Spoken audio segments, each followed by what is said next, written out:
પછી તમે કહો છો? ઓહો, અમે તો કાનડાથી ધ્યાનથી સાંભળી રહ્યા છે.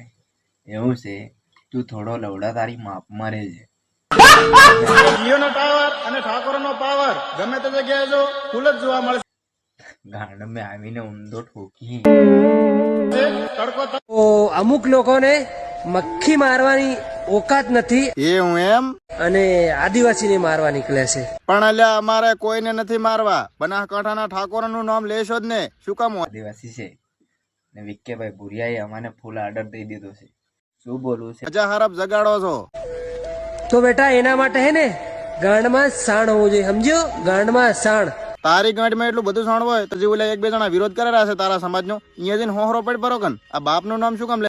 એસએમ ઠાકુર, તારી ભૂલને आइंदा से मेरे खिलाफ बगावत की થોડો સમજી જા.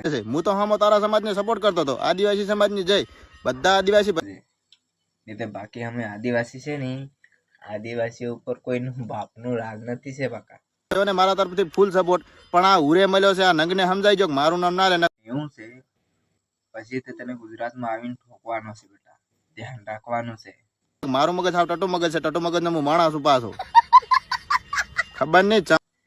ને તું જો દાહોદ આવી ગયો ને, તને ઊંધો ફાડી ગાળ મારીશ. હા, એસએમ ઠાકુર, તારી ભૂને લેંડ ઘાલું હું ઘાલીશ. તારી બહેન ચોથ દુંગા. આદિવાસી ઉપર તે ગાળ્યો ખોટી વિરોધ કરે છે ને એસએમ ઠાકુર.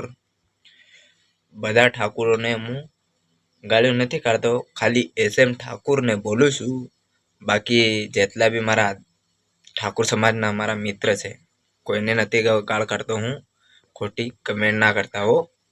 બાકી એસએમ ઠાકુરને જીઓનો ટાવર ને આદિવાસીનો પાવર ને ઠાકુર ઉપર ચડી ગયો આખા દુનિયામાં. તારી જોને જદો તારી તે ક્યાંથી આવ્યો છે? હા કે એસએમ ઠાકુર, તારો પાવર બધો સમજી રહેશે, પણ બેટા આદિવાસી છે ને એની જોડે ટણી જ ના કરાય. કેવી રીતે તને સમજાવી દેવો, બરોબર? અમે આદિવાસી છે, આદિવાસી ઉપર કોઈ ગાળ્યો નથી કાઢતા. ને અમે જો વિરોધ ચડી ગયા છે ને તો તમારી પૂરી ગુજરાત ખકડાઈ દેશું હો. આદિવાસી બોલે